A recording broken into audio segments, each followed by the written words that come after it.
Fundação Vale apresenta.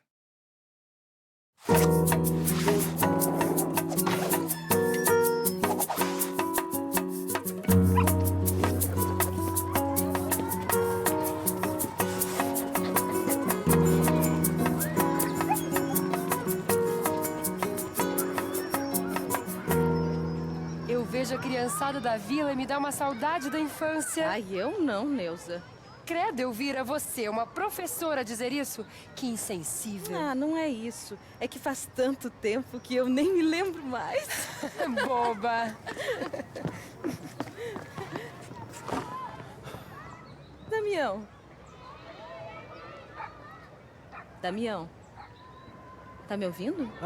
Desculpa, eu tive um dia péssimo no trabalho. Dia péssimo todo mundo teve. Eu, por exemplo, passei o dia na feirinha e não vendi quase nenhum artesanato. E eu? Fiquei o dia corrigindo prova. Cada erro de português. Mas lá no posto de saúde a coisa foi pior. Fui atender uma menina que parecia ter levado um tombo. Tava cheia de marcas pelo corpo. Mas quando fui ver bem, eram marcas de abuso sexual. Estragou o meu dia. Credo. E o que foi que você fez? Fiz o que podia fazer naquele momento como enfermeiro. Executei o procedimento padrão de exame indicado pela Organização Mundial de Saúde e encaminhei para uma equipe multiprofissional, médico, psicólogo e assistente social. Ainda bem que essa criança foi pro posto de saúde para receber atendimento. Mas tem outros espaços que também podem servir como locais de escuta da vítima. A delegacia, a escola, a própria família. Além do dever moral, a gente também é obrigado a dar esse encaminhamento. Está no Estatuto da Criança e do Adolescente. Ainda bem que esse tipo de coisa não acontece tanto hoje em dia. Você que pensa, Neuza. Lá no colégio onde eu trabalho, já ouvi uma história de criança que sofreu abuso. E outra, isso pode acontecer em qualquer lugar. E por mais incrível que pareça, principalmente dentro da família. Por isso é fundamental ter vigilância constante. Como é que pode ter tanto se a gente ouve falar tão pouco nisso? Os números estão aí para quem duvida. Em 2013, o Disque Denúncia Nacional registrou mais de 120 mil denúncias de violações de direitos de crianças e adolescentes, uma em cada 4 de violência sexual.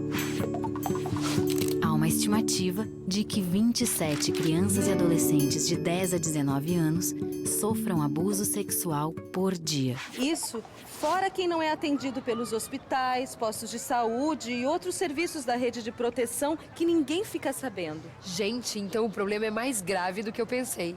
Infelizmente, tem muitas formas de violência sexual, como, por exemplo, o abuso sexual e também a exploração sexual. Mas qual a diferença do abuso para a exploração? O abuso e a exploração sexual, eles fazem parte de um conceito maior que é a violência sexual. A principal diferença entre os dois é que a exploração sexual pressupõe uma troca, seja de dinheiro, de favor, ou de entrada, ou de alguma coisa. É uma mercantilização do sexo da criança ou adolescente. Já o abuso, ele normalmente acontece quando a sexualidade da criança ela é invadida por um adulto ou por uma pessoa maior para sua gratificação sexual. Quando a gente fala de abuso sexual, não necessariamente pressupõe, o ato carnal, a penetração. Ele pode ser através do assédio sexual, do voyeurismo, do exibicionismo, que é quando o adulto tenha, por alguma razão, desejo de mostrar seus órgãos sexuais ou posições sexuais para uma criança ou adolescente. Hoje é muito comum você falar que qualquer abuso sexual contra a criança ou adolescente é pedofilia e qualquer agressor é um pedófilo. A pedofilia é uma doença, é um desvio da sexualidade que faz um adulto ser atraído por uma criança e de uma forma compulsiva.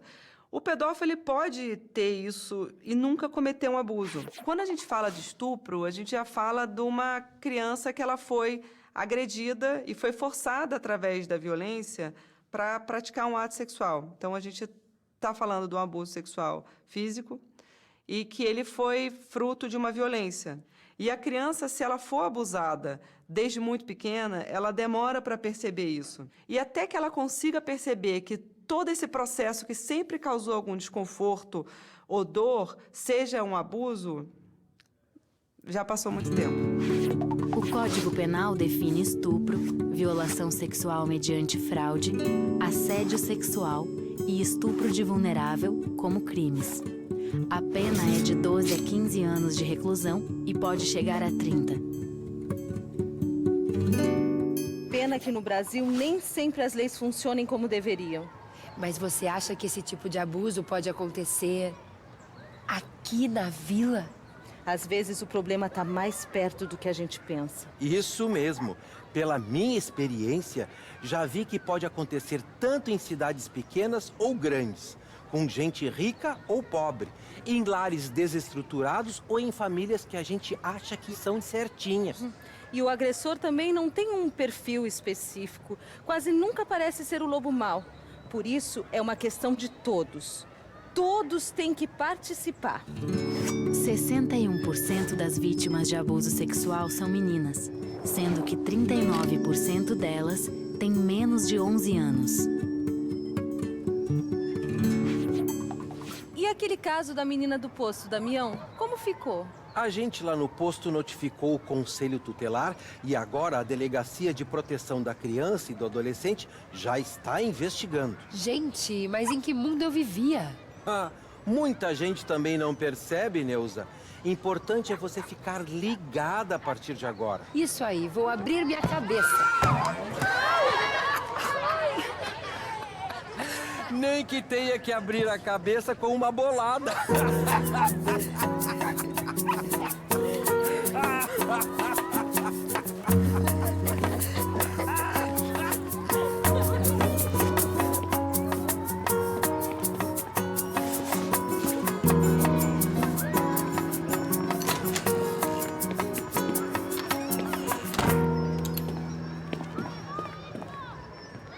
Ei, gente, eu tô preocupada. Por que, Neuza? As vendas dos seus artesanatos não vão bem? Ih, que nada! Hoje eu fechei um pacote ótimo. Eu tô meio assim, é com aquele papo de você sobre abuso sexual de crianças e adolescentes.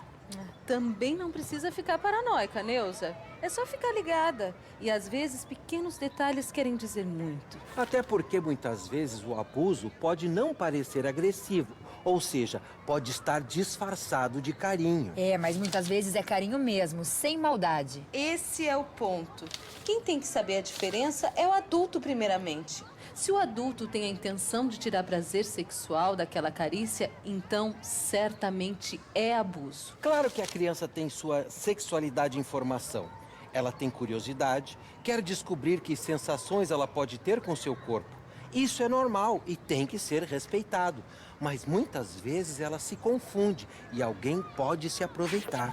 A criança precisa de afeto, precisa de amor, mas tem uma fronteira que os adultos conhecem muito bem. O que gira em torno da sexualidade é o silêncio. A criança pergunta porque ela quer conhecer o próprio corpo, quer conhecer o corpo dos outros. Exatamente no momento em que ela precisa de mais informações, é o momento em que os adultos recusam. Tem professores, educadores e mesmo pais que acreditam que a educação sexual é algo nefasto, é sujo. E nesse ambiente de silêncio e de segredo é onde o abuso acontece. Recusar o desenvolvimento sexual significa também não interpretar essa ambiguidade que a criança tem em relação ao abuso. Porque é claro que uma criança manipulada, acariciada, ela é estimulada também a sentir prazer. Então, nesse momento do prazer que a criança se sente que ela é não somente vítima, mas também é cúmplice. E a partir disso que a gente pode realmente entender como trabalhar a escuta com essa criança que sofreu um abuso, porque a responsabilidade do abuso é do adulto. Gente, tá me caindo uma ficha aqui. Que ficha, Damião! Tava lembrando dos meus tempos de menino. Eu era aluno da escolinha de futebol. Tinha meus 12 anos. Aí o técnico sempre levava uns meninos para casa. Eram os preferidos dele. Em apenas 10% dos casos, a vítima não conhece o suspeito. E isso não acontece só no Brasil. Uma estimativa levantada nos Estados Unidos calcula que 1 a cada 6 garotos e 1 a cada 4 garotas serão sexualmente abusadas ao longo da vida. Aqueles meninos da minha época eram abusados e nem se davam conta. Essa situação é clássica. Acontece até hoje. E muitas vezes o abuso sexual vem junto com outras violências. Agressões físicas, psicológicas. 40% dos abusos sexuais vêm acompanhados de violência física. Mas como a criança pode saber a diferença entre carinho e abuso e impedir isso? Acho que uma questão importante realmente é das crianças perceberem que existem diferentes formas de toques, né? Então, existe o toque abusivo ou carinho sexualizado e um carinho afetivo, né? Que não implica o toque com intenção sexual. Por exemplo, o carinho sexualizado, de uma forma geral, o outro sujeito adulto busca um contato nas suas partes íntimas ou privadas, né? Então, a criança precisa saber que ela não deve mostrar e permitir que pessoas toquem suas partes íntimas. Então, se uma criança vai ser tocada de uma forma que lhe dê medo, que lhe dê uma sensação de suor, que lhe dê dor de estômago, que sinta esse carinho como algo incômodo, provavelmente é um carinho abusivo. Então, é diferente, por exemplo, de um abraço, de um colocar num colo, de um beijo no rosto, de um afagar a cabeça. Então, o objetivo é que você forme essa criança no sentido de que ela tenha competências e um instrumental para se autoproteger. E isso implica dizer não. Significa que você vai fazer com que a criança perceba as possibilidades de busca de ajuda quando ela se sente ameaçada ou em risco de sofrer algum abuso sexual. Mas a escola tem um papel primordial nesses processos, que vão trabalhar com as crianças questões relativas a gêneros, à identidade sexual, ao relacionamento interpessoal, ao conhecimento do próprio corpo. Então, assim, prevenir abuso sexual está dentro dos projetos de educação sexual. Então, não dá para a escola se eximir desse trabalho em termos do seu papel de proteção às crianças que potencialmente estão em risco de viver situações de violência sexual. Que foi, Damião? Ficou quieto de novo. Tá lembrando de mais alguma coisa da infância?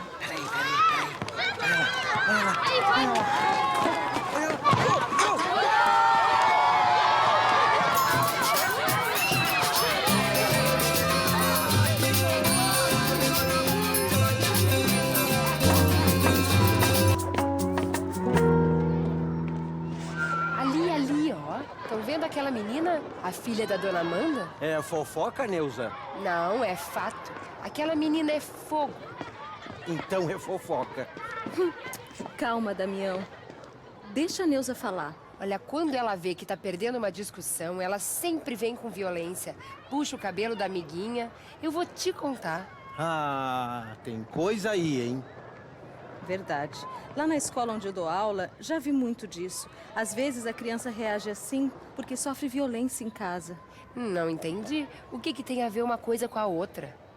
É que ela aprende a tentar resolver as coisas sempre dessa maneira. E faz isso até depois que fica adulta. Outro dia eu li uma matéria que diz que quando o assunto é abuso sexual, pode acontecer algo parecido. Não é uma regra geral, mas muitas vezes o adulto que pratica isso também já foi vítima. Isso acontece muito, mas nem sempre é assim. Não é uma regra mesmo. Na maioria dos casos, o abusador foi vítima também. A pessoa teve um problema no seu desenvolvimento afetivo e se isso ficou muito marcado, ele realmente vai reproduzir essa cena. E às vezes acontece isso, da pessoa só conseguir ter uma situação instintiva, prazerosa com criança, porque a sexualidade dele não evoluiu, ela ficou no nível infantil. Mas muitos abusados, né, não se tornaram abusadores. Tem aqueles abusos ocasionais que isso não se manifesta. Quando a gente tem essa família abusiva, né, muitos papéis sociais são desempenhados como se fossem disfuncionais. Então, existe uma disfunção na família. E aí, aquele que deveria ser o protetor, ser aquele que conhece as necessidades do desenvolvimento da criança, não exerce o papel de protetor dentro da sua função, seja mãe, seja pai, seja padrasto, né? Então, ele vai, de certa forma, ter um domínio grande sobre essa criança ou esse adolescente, né? E vai ameaçar. Você não pode contar, você não vai dizer nada para ninguém, porque senão eu vou preso, senão aqui nessa casa ninguém mais vai ter comida. Então, existe uma confusão nos papéis que, de certa forma, mostra essa disfunção. Isso que é a violência intergeracional. Ela provoca um caos dentro das funções familiares. O abuso também tem muito a ver com a relação de poder. Quem manda mais, às vezes acha que pode tudo e que é dono até do corpo do outro. Isso tem também a ver com machismo, hein? Muitas vezes. Tem gente que acredita que esse tipo de violência aconteça mais dentro de famílias não tradicionais, que não são formadas por pai, mãe, filho, sabe? Não tem nada a ver mesmo. Lá na escola tem um menino criado pela avó, por exemplo. Olha, as notas dele são ótimas e o garoto não parece ter nenhum problema dentro de casa. Pelo contrário, recebe mais carinho do que muita família completinha. A avó torce pelo menino nos campeonatos, é amiga dos outros pais. Isso de abuso sexual dentro da família deve ser coisa de padrasto, então. Pelo amor de Deus, Neuza, para de rotular. É verdade. Tem padrasto que cuida melhor do que o verdadeiro pai. Isso aí. Às vezes, as famílias aparentemente convencionais escondem segredos terríveis. Tudo protegido por uma cortina de silêncio. E muitas vezes a dependência financeira e emocional falam mais alto e acabam calando a denúncia que poderia ser feita. A maioria dos casos de abuso sexual incestuoso denunciado é cometido pelo pai biológico. Tá? Depois que vem o padrasto, isso desmistifica um pouco a noção que nós temos de senso comum, de que esse tipo de abuso ocorre mais em famílias reconstituídas. Na verdade, não. Ele ocorre na família biológica e quando ocorre na família reconstituída é porque aquela pessoa estava no papel ou deveria estar na função de, né, pai e mãe. O que nós percebemos também nessa dinâmica é que, quando ocorre dentro da família, é muito difícil que um membro da família venha a denunciar, né? Muitas vezes a criança, quando cresce e percebe que aquele afeto não é o adequado, que na escola ninguém tem aquele tipo de relação em casa, inclusive isso é um complicador porque ela percebe que é algo errado e que muitas vezes ela gostava. Então, ela se culpa pela relação que acontecia em casa. Muitas vezes, essa criança cresce e ela própria faz a denúncia. A adolescente é sedutora, a criança é sedutora, a criança já tem uma sexualidade e ela está lá também no mundo se conhecendo, testando. Então, faz parte, né, do desenvolvimento da criança, do adolescente, essa sedução. Quem tem que colocar o limite é o adulto. Só que muitas vezes esse adulto não está estruturado para colocar esse limite. E por isso acontece a relação. Em 65% dos casos, os suspeitos fazem parte do grupo familiar. Ai, gente, agora eu fiquei paranoica. Calma, Neuza. O importante é cuidar da família, respeitar todos os membros dela. Isso, e romper o ciclo que pode levar o abusado a também praticar essa violência depois de adulto. Tá, mas e como se faz isso? Uma das soluções é fazer um tratamento psicológico, inclusive para a vítima não achar que todo adulto é perigoso. Até porque tem tanta coisa boa que a pessoa pode levar da infância para a vida adulta. Não precisa carregar mágoa e sofrimento. Falando em levar coisa boa da infância para a vida adulta, sabia que eu sou fera no skate? Não! Você, Damião, você não deve ser bom nem em skate de videogame. Ah, é? Eu vou provar para vocês então. Ô, Nelsinho! Ô, Nelsinho, empresta o skate aí!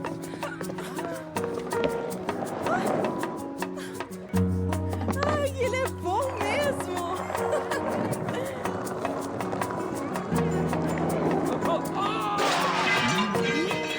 Fui só elogiar. Coitado, vamos lá curtir. Olha a pipoca bem quentinha, doce e salgada, com torresmo e leite condensado também. Sabe, gente, eu nunca fui de ficar reparando na vida dos outros e eu até me orgulhava disso. Mas agora que vocês têm falado sobre abuso sexual, eu tenho notado umas coisas estranhas. Que tipo de coisa, Neuza? O menino da Dona Aparecida, por exemplo, ele anda muito quieto, vocês não acham? Olha, mudança de comportamento sempre pode ser um sinal de algo pior, sim, Neuza. Vejo isso muito lá na escola onde eu trabalho. Tem professor que prefere não se envolver, mas eu fico sempre de olho. Quando uma criança é muito calada ou ela muda de comportamento, pode estar acontecendo algum problema em casa.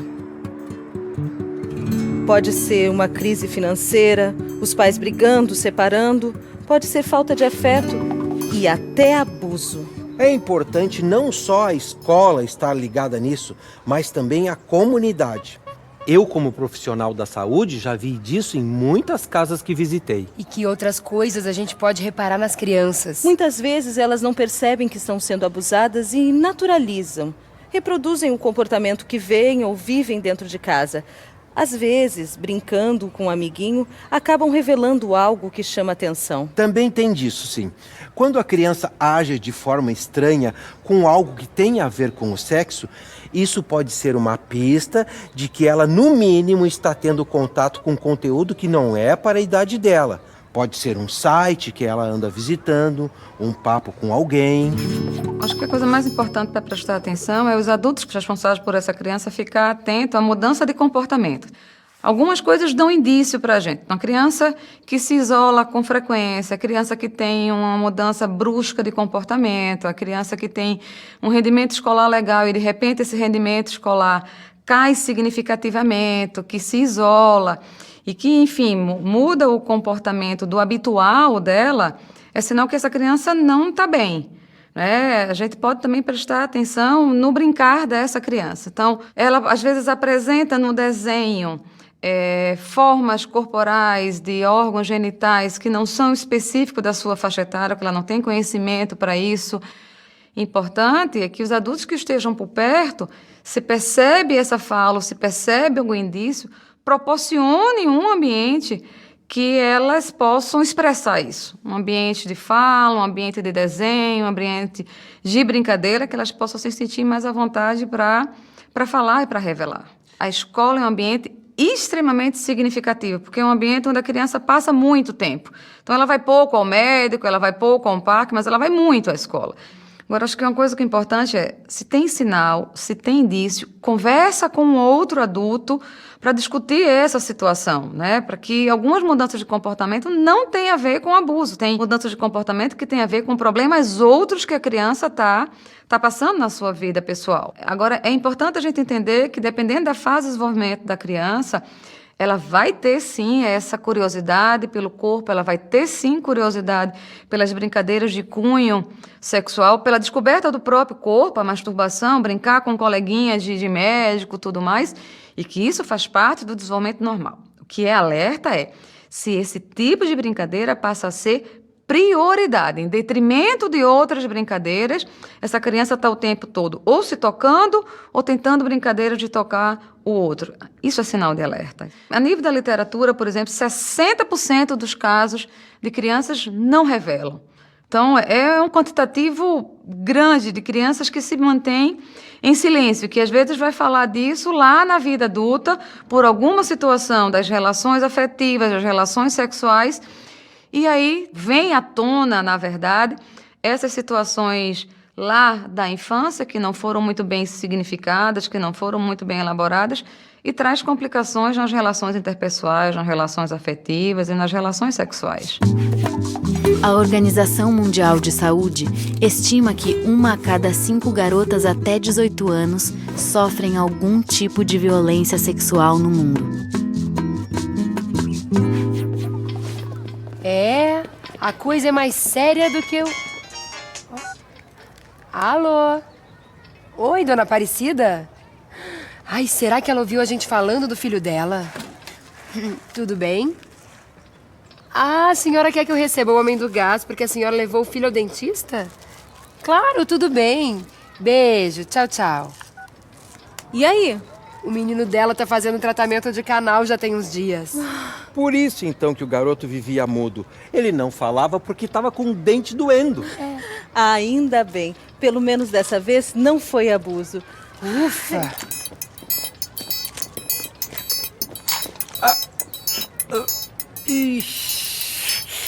Parte triste dessa história é que eu lembrei que eu tenho um dente ruim aqui e que eu tô enrolando para resolver. Que vergonha, Damião!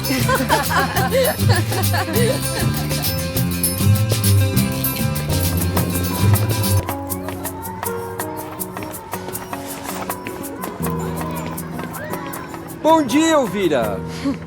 Bom dia por quê? Ai, credo, acordou de mau humor, hein?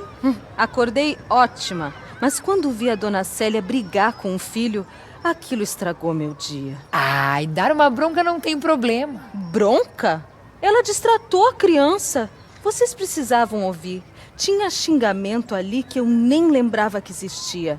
Estamos na época do diálogo hoje em dia, gente. Ainda bem. Quando eu era criança, tinha que ajoelhar no milho se aprontasse alguma. Essa época já era, gente. Hoje tem que ter diálogo. Eu trato meus filhos assim, sempre escutando. É importante para saber o que a criança está vivendo. Claro, importante para se descobrir possíveis casos de abuso. Eu concordo. Só que tem que tomar cuidado com o que eles falam, né? Criança é muito inventadeira, vive naquele mundo dela. Você que pensa. Somente em 6% das vezes que uma criança relata abuso é mentira. Existe um mito de que a criança pode vir a mentir sobre o abuso acontecido. Uma criança, por exemplo, muito pequena, ou de 7, 8 anos, ela pode não entender bem as palavras, não é? Dar o nome apropriado, adequado do fato ocorrido, mas ela sabe o que aconteceu normalmente.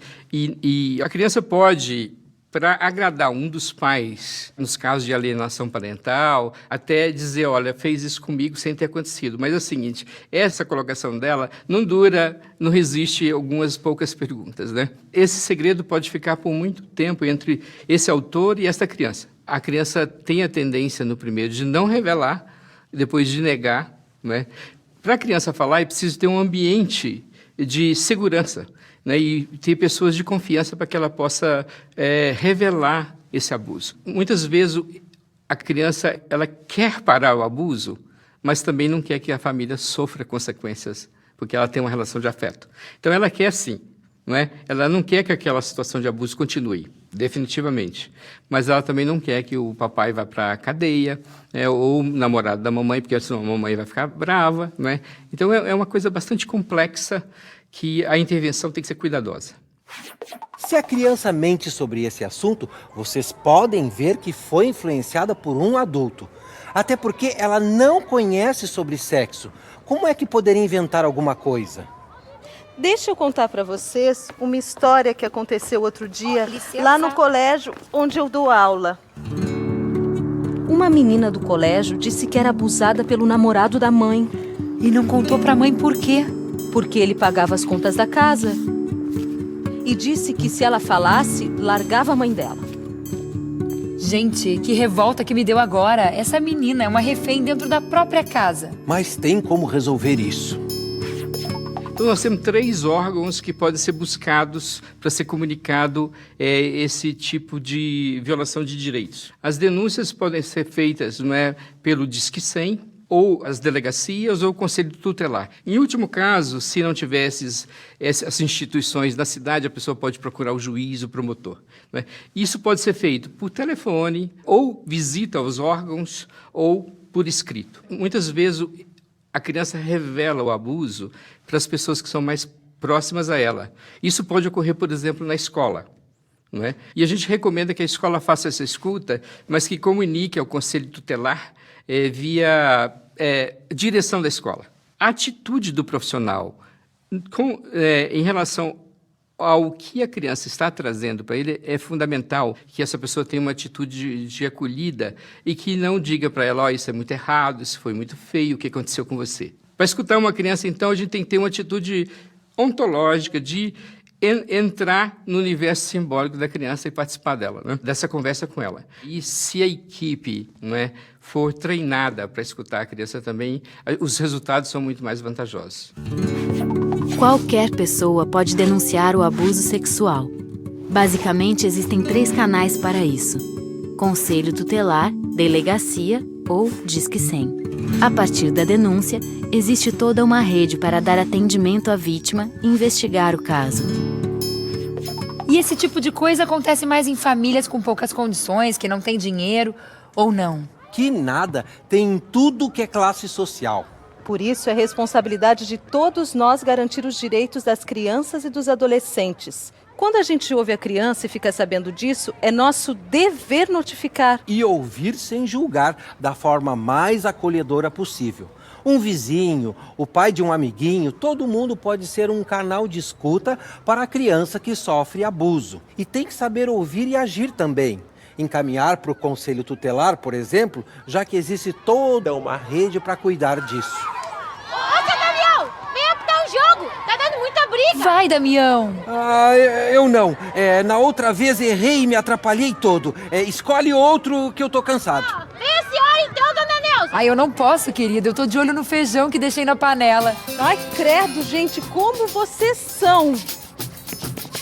Deixa que eu apito! Ai, Elvira sabe apitar, por acaso? Isso a gente vai ver agora, mas eu acho que não.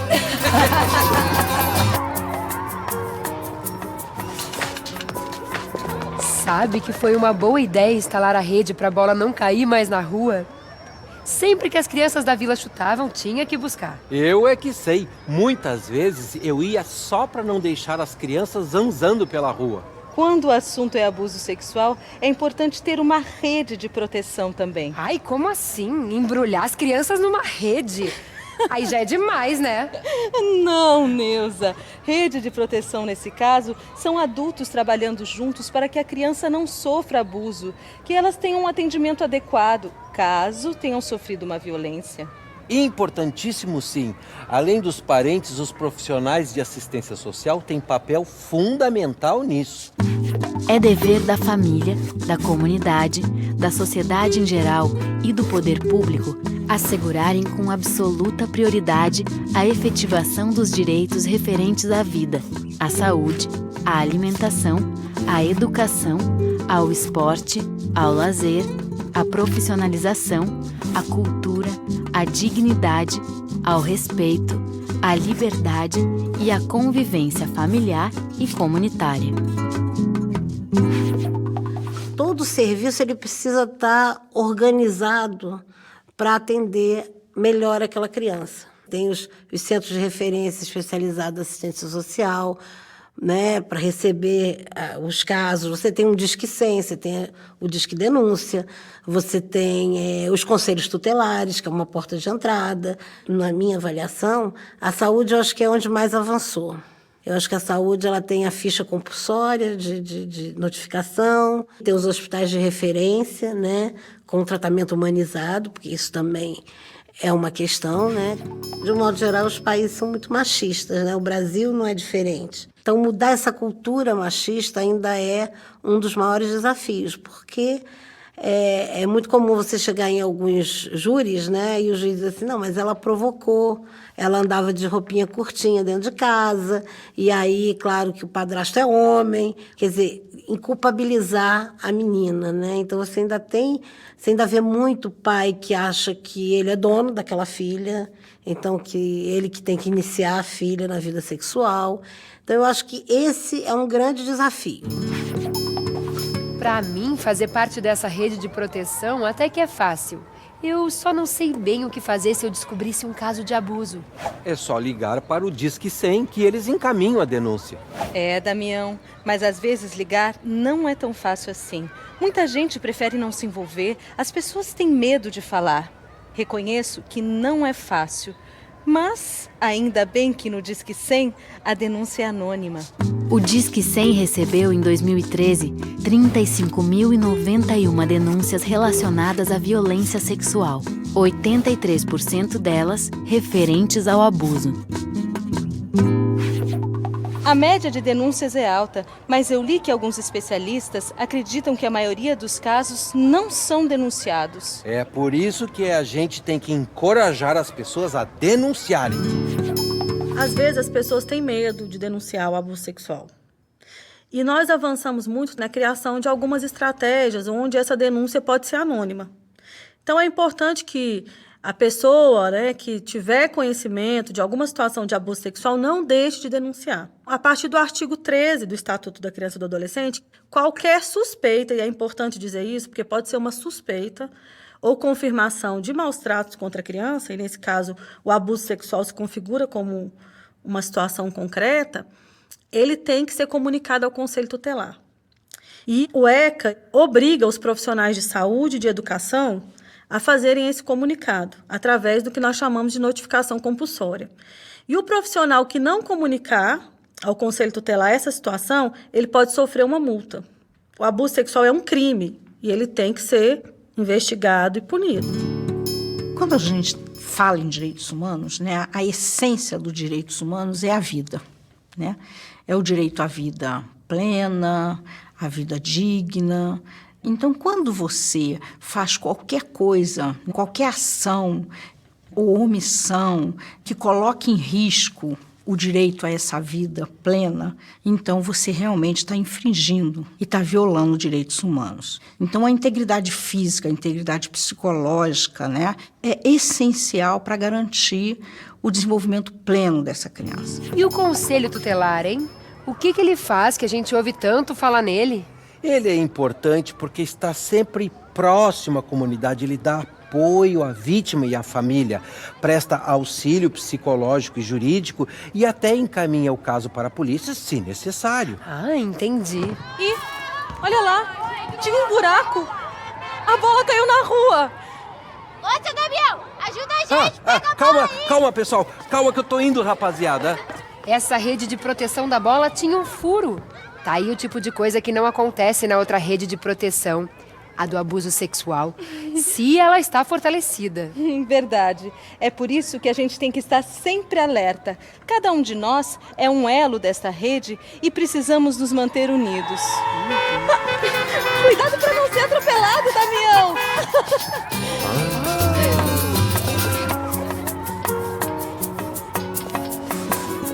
Gente, vocês não sabem o que aconteceu na escola onde eu dou aula. Pela sua cara, deve ser coisa grave, Elvira. Gravíssimo. Acredita que descobriram que um monitor marcava aula de reforço com as crianças em horários que a escola não havia determinado? Ai, mas isso não quer dizer nada, né, Elvira? Poderia não ser nada mesmo, Neuza. O problema é que foram ver depois e ele já tinha sido acusado de abuso sexual em outra escola antes. Não brinca. Ainda bem que desmascararam o cara a tempo. E a escola nunca tinha percebido nada nele? Não, mas agora vamos ficar vigilantes. Afinal, a escola tem um papel importante na proteção. Ainda bem que identificamos ele. O cara era novo lá, não dava nenhuma bandeira de que era perigoso. Sempre muito agradável. E no fim, estava querendo se aproveitar dos alunos que estão descobrindo a sexualidade e que, às vezes, por pura curiosidade, acabam sendo vítimas de abuso. Ou até tirar vantagem, sabe-se lá. Olha, pela minha experiência como profissional de saúde, visitando casas, sempre ouvindo as famílias, já vi muita situação assim. Às vezes, o autor de abuso é alguém acima de qualquer suspeita. Não é um monstro aparente. Olha, não tem um perfil específico, não dá pra gente estereotipar, assim, né? Pessoas que abusam sexualmente, nem o homem nem a mulher, são de determinada forma. Mas vem crescendo a cada ano, por exemplo, o número de casos de mulheres que chegam ao meu serviço por terem abusado sexualmente. Né? E aí a gente poderia se perguntar, está acontecendo mais casos de mulheres? Não. Eu acho que os trabalhos de capacitação de profissionais, de formação, os trabalhos de prevenção, o próprio trabalho do que essa série se propõe, no sentido de falar, olha para isso acontece, isso existe. Aí as pessoas começam a ter esse olhar atento, como suspeitar, quais são os indicadores, como notificar, que a mulher também pratica esse abuso. Tem uma socióloga, Eliette Safiotti, que ela dizia muito isso, que nós educamos os meninos para serem caçadores e as meninas para serem caça. Então, quando um menino, né, abusado sexualmente, fica numa posição aí invertida de caça, é muito mais difícil para ele pedir ajuda, para ele se reconhecer como vítima. Às vezes aquela mulher que é mais velha, né, e ela acaba assim iniciando o menino, o adolescente sexualmente. Nós temos casos de mães, de tias, de avós, de babás. A gente tem adolescentes que, até pela própria inexperiência, elas buscam um primeiro contato sexual, né, ou exercitar, experimentar isso, e buscam crianças menores, de babás, mulheres jovens, que às vezes no cuidado com a criança acaba também vindo a cometer o abuso. Então, da gente poder estar atento para essas questões e começar a desmistificar, quebrar esses paradigmas culturais aí que tem na sociedade. Ai, Deus que me perdoe, mas lugar de pessoa assim é na cadeia. A gente tem que ter muito cuidado na hora de julgar, Neuza. Ele precisa ser responsabilizado, sim, mas às vezes o autor do abuso é alguém que também necessita de assistência psicológica. Pode ser uma pessoa que foi vítima de abuso na infância também. Difícil a gente falar sem conhecer. Nossa, nunca que a gente lá na escola ia desconfiar. O monitor tinha 30 anos, mas estava se engraçando com as meninas de 12. Gente, eu não falo muito sobre isso, sabe? Mas eu também fui vítima de abuso. Eu levei bastante tempo trabalhando isso na minha cabeça, mas agora eu já consigo falar sobre o assunto. Quando eu tinha 12 anos, uma vizinha sempre me chamava para tirar o lixo da casa. Era super atenciosa, me dava umas moedas e tal. Aí um dia, ela me puxou lá pro quarto. Nossa, Damião, e você nunca reparou que tinha sido abusado? Não, na época não. A ficha só caiu anos depois. Eu achava que tinha me dado bem, perdendo a virgindade antes dos meus amiguinhos. Eu acho que quando se fala na cultura machista, se pensa muito no sentido de quanto as mulheres ficam vulneráveis à situação de violência, né? O gênero, a questão de gênero. Por outro lado, essa questão machista complica muito também para os meninos que sofrem violência sexual, né? Porque a gente tem uma cultura na nossa sociedade onde o homem, o menino, ele tem que ter um papel ativo. A gente pegar um adolescente, por exemplo, iniciar a vida sexual dele com uma mulher de 30, ou uma menina com um homem de 30, a menina as pessoas consideram como algo que é abusivo e inadequado. Agora, para o menino, tem essa questão de falar que é bom, né? Que no sentido dele pegar experiência, tudo. E para o menino, vai trazer tantas sequelas ou consequências, ou até piores, do que para a própria menina. Uma mãe pode estar trocando o bebê e estar se excitando. Ela pode estar, às vezes, brincando com o órgão sexual da criança, manipulando, e isso lhe dá um certo prazer também. E como é que as pessoas vão identificar isso?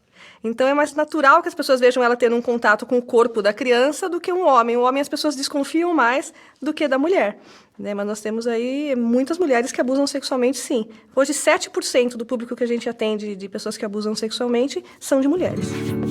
Ainda bem que você superou isso e não teve maiores traumas, né, Damião? E hoje, como profissional de saúde, você pode ajudar a tratar as crianças vítimas disso. É o que eu sempre tento fazer. Quentinha, doce, salgada, com torresmo e leite condensado. Gente, o pipoqueiro. O que tem? É suspeito? Não, tem uma pipoca doce maravilhosa. Eu passei o dia pensando nela. Opa, isso deve ser bom. Vamos lá. Vamos. Eu pago. Ai, que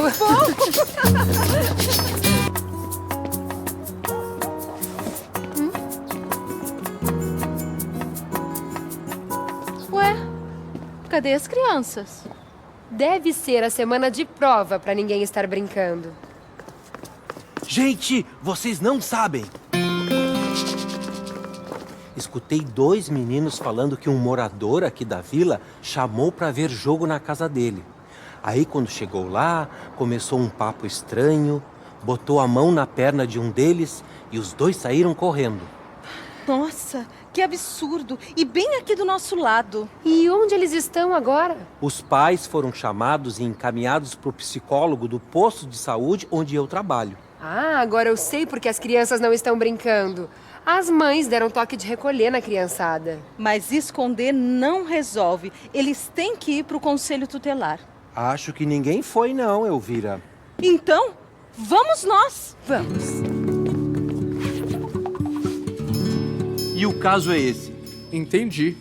Bom, antes de mais nada, quero informar que Conselho Tutelar não é órgão de segurança pública.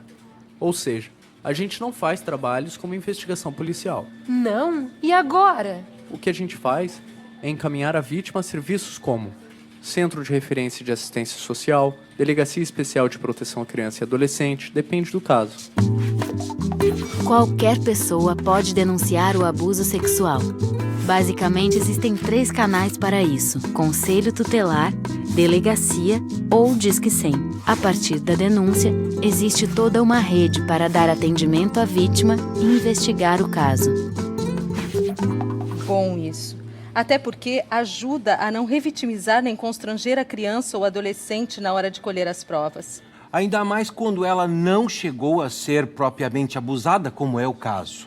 O que eu vou fazer aqui é encaminhar a denúncia para a Delegacia Especial de Proteção à Criança e ao Adolescente, que poderá investigar isso. Maravilha!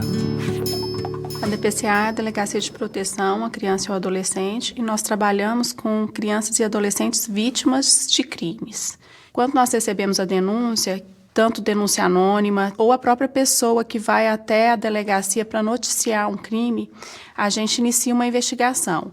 Essa investigação ela corre num prazo de 45 dias. Quando a denúncia é procedente, a gente geralmente instaura um procedimento, que é um inquérito policial ou um termo circunstanciado, e os responsáveis serão responsabilizados criminalmente pelo que praticaram. E o que tem de diferente da investigação do crime que acontece contra criança e adolescente com os outros crimes? É que nós temos 2 seções próprias que atendem crianças e adolescentes vítimas de crime, e é só os policiais que trabalham nessas seções, que são pessoas especialmente capacitadas, que passam por um curso técnico para fazer essa escuta, é que fazem essa escuta numa sala lúdica. E a partir dali eles produzem um relatório. A criança pode notificar em qualquer lugar que ela se sentir segura. A grande dificuldade é fazer com que a criança compreenda qual que é o lugar seguro para ela notificar. Porque ela não sabe na delegacia de polícia, ela às vezes consegue dizer para um professor, consegue dizer para um amiguinho. Na maioria das vezes, quando a gente identifica a criança violentada, ela comparou com outra criança. Então, meu pai brinca assim, meu pai não brinca assim, meu tio, minha tia brinca assim, minha tia não brinca assim. Às vezes a notificação vem, na maioria, grande parte, vem pelos próprios pares, pelas crianças. Então, notificar qualquer espaço protegido. Não necessariamente precisa ser um espaço privilegiado. Né? Assim, basta que seja um lugar de confiança da criança. Quando digo qualquer espaço, estou dizendo qualquer espaço mesmo. Estou dizendo a escola, unidade básica de saúde, o clube onde a criança frequenta, o CJ onde a criança passa, todos os espaços onde a criança passa. Cabe aos adultos levar mais a sério essa possibilidade de identificação, né? Acreditar na fala da criança, porque mesmo que a criança esteja falando, talvez seja uma fantasia que acho difícil, se for uma fantasia, nós já temos um problema. Bom, fizemos nossa parte. Eu não me conformo. Eu não posso entender como é que isso foi acontecer embaixo do nosso nariz. Como é que a gente nunca reparou? É, como vocês me falaram outro dia. Às vezes, o autor do abuso é alguém insuspeitável. Acima de qualquer suspeita, você quer dizer, né? Aí você entendeu, Elvira. O importante é a gente se manter vigilante. Ainda bem que as crianças avisaram e nada de mais grave aconteceu. Espero que elas, como eu que também fui vítima, superem os traumas e sigam a vida em frente. A gente vai estar aqui para ajudar, Damião. O importante é todo mundo respeitar a criança, o espaço dela e o desenvolvimento da sexualidade dela. Isso! São direitos, né? Fundamentais às crianças, o direito à vida, o direito à saúde, o direito a uma educação de qualidade, seja no poder público ou numa escola privada, e o direito ao lazer e às brincadeiras, né? Mas um direito que ainda é um desafio para nós são os direitos sexuais de crianças e adolescentes, né? Nós temos um papel, né, que é o papel de ajudar com que crianças e adolescentes, né, seja vizinho, seja uma criança da família, seja uma criança, né, do qual eu tenho contato profissionalmente ou não, mas de que forma, como é que ela atravessa, né, digamos assim, essas fases, né, e chega de forma plena, que ela tenha os seus direitos na plenitude assegurados e que ingresse no mundo adulto de forma saudável. É mesmo? Que ótimo! Obrigado por avisar. E o que foi? Sabe o conselheiro que falou com a gente lá no Conselho Tutelar? ele já acionou a delegacia da criança e do adolescente. E aí? E aí que 2 agentes foram na casa do vizinho e descobriram várias coisas, tipo fotos, vídeos comprometedores no computador dele. E agora o cara vai ter que se explicar na delegacia. Que maravilha! Olha, as crianças voltaram. O perigo passou e as mães liberaram. Ah, esse perigo sim. Agora só nos resta mantermos a vigilância. E sem interferir no universo da criança.